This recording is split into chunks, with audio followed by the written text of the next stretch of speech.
Saudara-saudari, selamat berjumpa. Saat ini saya ingin mengajak Anda merenungkan adorasi sebagai saat kita mensyukuri kebersamaan dengan Kristus sebagai yang lebih mulia dari segalanya. Kebersamaan dengan Kristus sebagai yang lebih mulia dari segala-galanya.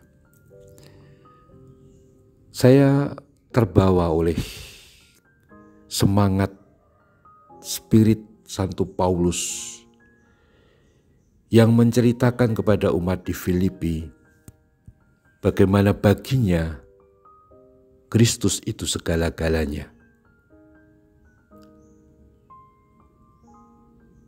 Santo Paulus berkata bahwa kita ini harusnya hanya bermegah dalam Kristus Yesus.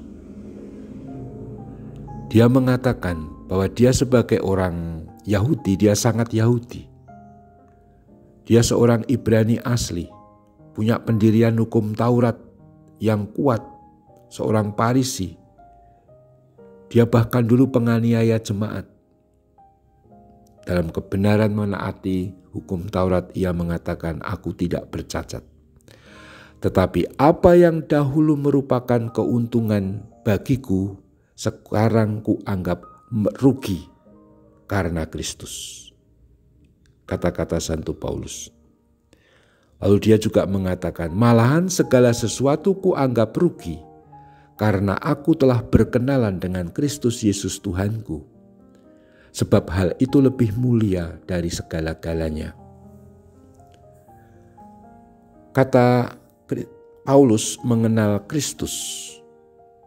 Kata mengenal itu bukan hanya sekedar mengenal sifat-sifat yang dikenal.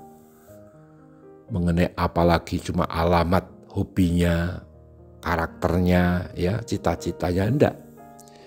Mengenal dalam pengertian Santo Paulus itu juga terutama bermakna sebagai perjumpaan yang mengubah. Santo Paulus ketika mendekati sebelum bertobat sebagai Saulus ya waktu itu, ketika mendekati kota Damsyik, dia ditampakin Tuhan Yesus.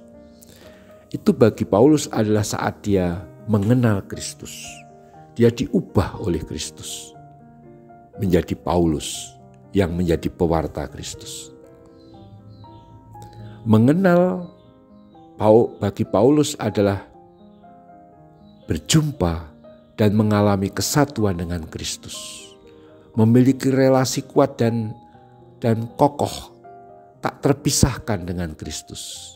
Maka kalau Pak Paulus berkata, "Aku telah berkenalan dengan Kristus Tuhanku lebih mulia dari segala-galanya," bukan hanya dia menemukan nilai baru di dalam Kristus. Dia bukan hanya istilahnya itu menemukan sesuatu yang lain daripada Taurat. Tidak.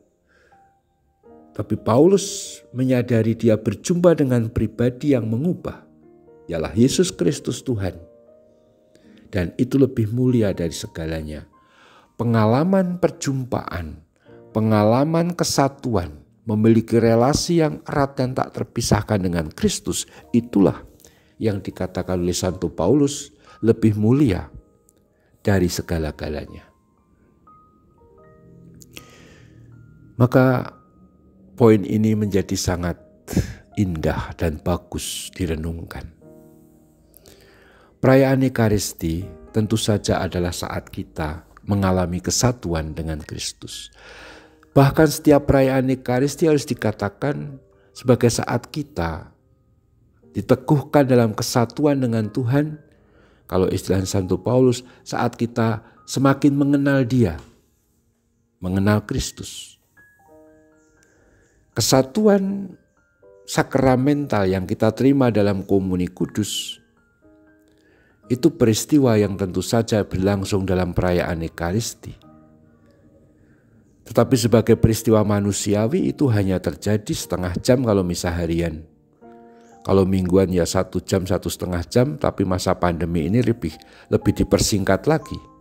Kalau tidak hati-hati kita umat Katolik, apalagi puas dengan misa live streaming, ini bisa berbahaya. Sebab misa live streaming tidak pernah boleh dianggap menggantikan misa kudus yang sesungguhnya. Saat kita hadir di sekitar altar perjamuan dan berpuncak pada doa syukur agung, penyembahan kita, dan sekaligus penerimaan komuni suci langsung secara sakramental saat kita menerima hosti suci misalnya. Itu yang paling pokok, paling puncak, itu yang menjadi ideal untuk kita semestinya. Tentu saja yang namanya misa live streaming itu baik untuk membantu kita berdoa, mengarahkan hati pada kerinduan pada Tuhan, tapi tidak mengganti misa. Kita tetap harus mohon supaya pandemi ini segera berakhir dan kita bisa kembali misa kudus seperti biasa. Lalu adorasi menjadi saat kita disegarkan untuk bersama dengan Kristus. Dengan adorasi kita mengalami kebersamaan dengan Kristus, kesatuan dengan Kristus sebagai yang lebih mulia dari yang lain. Pilihan waktu kita memberi waktu untuk adorasi, meninggalkan pekerjaan rutin harian kita. Kita ambil waktu untuk menghadap Tuhan, sowan Gusti, dalam sakramen Maha Kudus, adalah pilihan yang menunjukkan bahwa kesatuan dengan Kristus yang kita alami dan kita mohon dalam adorasi lebih mulia dari acara-acara yang lain. Tentu saja acara-acara yang lain penting. Bekerja, kalau kita nggak bekerja kita nggak bisa makan, kita nggak bisa hidup. Berelasi dengan sesama, apalagi melayani orang yang miskin dan menderita, membantu mereka dengan tangan dan kaki kita, itu harus. Karena itu perwujudan kasih yang memang harus kita tampakkan. Tapi ini semua adalah konsekuensi. Ini semua adalah hal yang menjadi buah dari kesatuan dengan Kristus yang lebih mulia yang terjadi. Kita berdalam dalam adorasi itu. Marilah kita yakini adorasi kita yang kita lakukan semakin mempererat kesatuan kita dengan Kristus yang tak terpisahkan, yang bagi kita lebih mulia dari segala-galanya. Kita lanjutkan adorasi kita. Terpujilah Tuhan kita Yesus Kristus untuk selama-lamanya. Amin.